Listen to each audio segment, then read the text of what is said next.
Ever wonder why you're putting in all that effort at the gym, but you're not seeing the muscle gains you'd expect? Today, we're breaking down the science behind muscle growth so you can start training smarter and get the results that you actually want. Let's dive into the real story behind hypertrophy. But first, what does hypertrophy actually mean? Essentially, hypertrophy is when your muscles adapt to the stress that you place them on by growing larger and or stronger. But here's the key, hypertrophy doesn't happen by just moving weights around. It requires specific conditions to trigger growth. Before we go into the different types of hypertrophy, let's first cover some basic anatomy. Within our muscle cells, there are two components that play a crucial role in muscle function, myofibrils and the sarcoplasm. Myofibrils are the tiny thread-like structures packed within the muscle fibers. They are composed of repeating units called sarcomeres, which contain the proteins actin and myosin, essential for muscle contraction. Surrounding these myofibrils is the sarcoplasm, a semi-fluid substance. It houses glycogen, enzymes, and other molecules that produce the energy for our muscles to move. Understanding these components is key to grasping how muscles actually work and grow. There are actually two types of muscle hypertrophy, myofibular and sarcoplasmic. Let's dive a little bit deeper into how myofibular and sarcoplasmic hypertrophy actually work and how they're different. With myofibular hypertrophy, the muscle thread-like fibers themselves increase in number or size more than the sarcoplasm increases. With sarcoplasmic hypertrophy, the sarcoplasm grows faster than the myofibrils. With myofibril hypertrophy, there is a focus on the increase in the size and number of the muscle fibers, which results in greater strength and muscle density. You'll see this a lot in powerlifters and Olympic weightlifters. Their training style tends to be heavier weights with lower rep ranges in the 3 to 6 rep range, versus sarcoplasmic hypertrophy, which has a focus on increasing the volume of the sarcoplasm, which is just the fluid and the energy storage within the muscle. This results in bigger, more pumped muscles. This training style is with moderate weight with higher reps, in the 8 to 12 rep range. It is common in bodybuilders and people going for just aesthetics. Is it possible to do one style of hypertrophy and get some of the benefits of the other?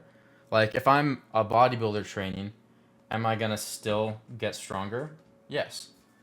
So while sarcoplasmic hypertrophy might be your focus, you're still gonna be getting more myofibrils, which makes you stronger, right? On the flip side, if you're a powerlifter, yeah, your muscles are going to get bigger by training, but really they're going to be getting a whole lot stronger than they're going to be getting bigger. Does that make sense? Now, let's go into the key factors that actually affect muscle hypertrophy. There's training intensity and volume. Training intensity is how much weight is being lifted and how hard your muscles work. Volume is the total number of sets performed. Why is this important? Let's say Danny here does 50 push-ups a day, every single day, and he's just starting his fitness journey. After the first week or two, he's going to be really sore after each of those workouts. But assuming he's let himself recover and is eating good, eventually, a month or two in, he's not going to be feeling quite as sore doing those 50 push-ups. He's doing the same amount of volume and same intensity, so don't you think he should be getting the same results?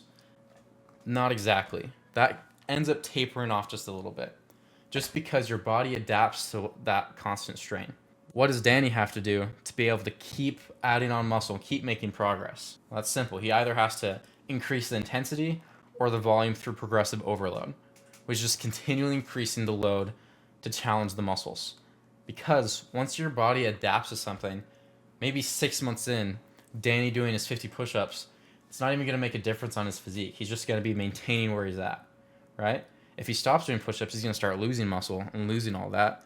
But he's not really gaining anything unless he actually increases the intensity or the volume. Now, how can we progressively overload? I'm not going to go too deep into this because this is a topic for another day in another video. By increasing the intensity or volume by, let's say, adding weight or maybe adding a few reps or sets.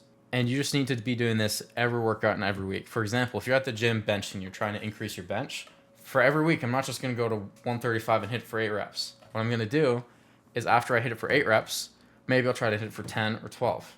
And once I do that, maybe I'll throw a 5 or 2.5 on each side. and try to hit it for 10 or 12 again. And just constantly be increasing the weight or the reps, staying within your rep range. Now, what that's going to do is constantly be pushing your muscle and having it have to adapt to that new level.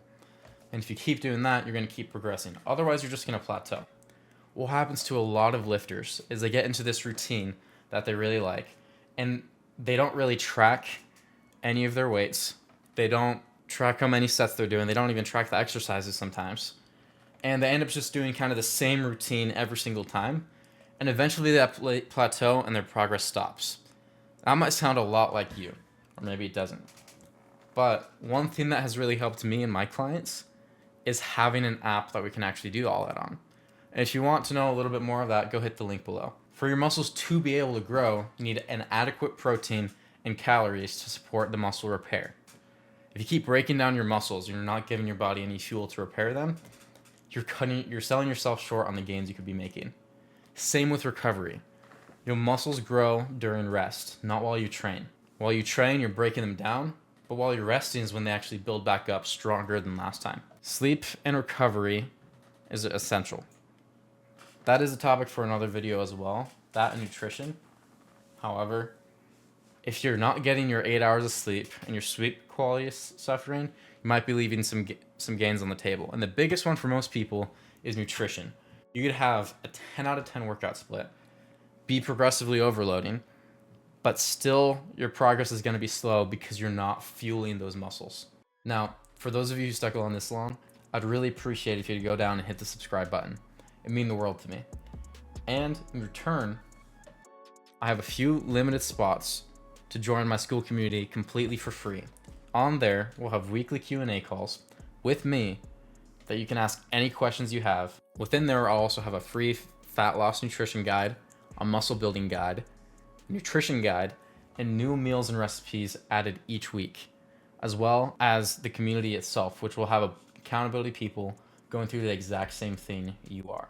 And if you want to take the step further, go to the pinned comment in the SKOOL community and click the free fitness evaluation, where we can hop on a Zoom call and talk face-to-face, one-on-one about your goals and what's next. See you guys next time.